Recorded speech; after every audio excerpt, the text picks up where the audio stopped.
Hi everybody, Philip Eubank here with the Doosan team. I wanted to talk to you briefly about how to make a strong and compelling offer when purchasing a property. Right now, it is an extreme seller's market, which means that our buyers are having a harder time finding the right house. And when it comes to put an offer, they need to make it as strong and compelling as possible so the seller chooses theirs as opposed to another buyer. I'm going to go through some different steps that's not about the price on how you can write a strong and compelling offer with the Doosan team. The first is that I'd recommend is making a stronger deposit. So when you put an offer down for a property and you go under contract, the buyer typically has to put a deposit down. Suggesting a much higher deposit and placing that down shows that you have some skin in the game and that you're serious to the seller, and they may want to choose your offer over someone else's. Thinking about that deposit, you could also make that deposit non-refundable. Sometimes when we go through a transaction experience, we have to get out of the deal, and the buyer gets their deposit back. By making the deposit non-refundable, that tells the seller that no matter what, these people are not only serious, but that we're going to get some money if we work with them. I like their offer over someone else's.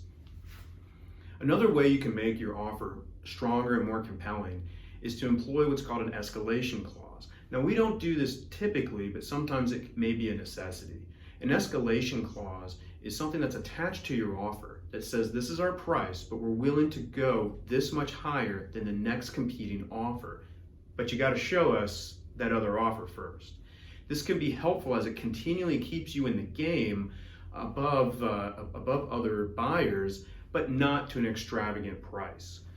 There's also a limit as to where we want the escalation clause to go to. So let's say we're at $500,000 as our offer, and we're going to go up $5,000 higher than the next offer, up to $525 or $550. That way we know that the buyer's interests are still kept in mind. Also, we can look at the inspection period. So when you go under contract, a buyer in their offer can determine how many inspection days they need to inspect the property. If you have a shortened inspection period, that might be more attractive to a seller than perhaps somebody else that's asking for 14 to 20 to 30 days to inspect a property before they even agree to go further on with the transaction.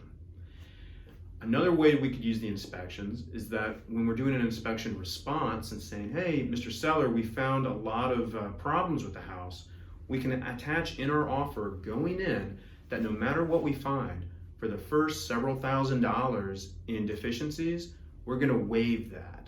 So the seller knows going in that when we go to the inspection period, they don't have to be too worried because there's probably not that much wrong with the house, or they don't need to be too worried because the buyer's already going to soak up a good bit of the cost going in. After that, sometimes I like to go to my grab bag with some different and fun ideas. One of them being, helping our seller out as much as we can. As we all know, moving can be expensive, and so if the buyer were to agree to pay for the seller's closing costs, or the buyer were to agree to pay for the seller's moving costs, or to have a cleaning service come behind so that the seller doesn't have to pay for that. I don't know, I think I'd find that quite compelling if someone was willing to pay those things for me. Lastly, what we do have some success with is humanizing the offer. When a seller gets several PDF offers in their inbox from their real estate agent, it helps if you can stand out in a more colorful way than just the terms in the contract.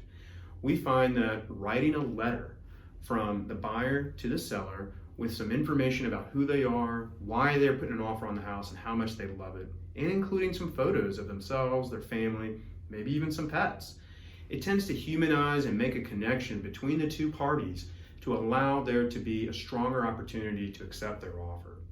We've had success to the point where we've had our buyers get chosen over others at a lower price than what was asked, strictly because our buyers wrote such wonderful letters to the sellers, all of which we're happy to help you with.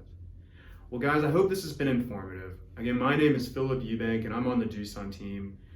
We manage the process, you simply make the decision. And I hope that this has been a compelling way to help you navigate through an extreme seller's market so that you as a buyer can craft and help, with our help, make a strong and compelling offer. You guys take care.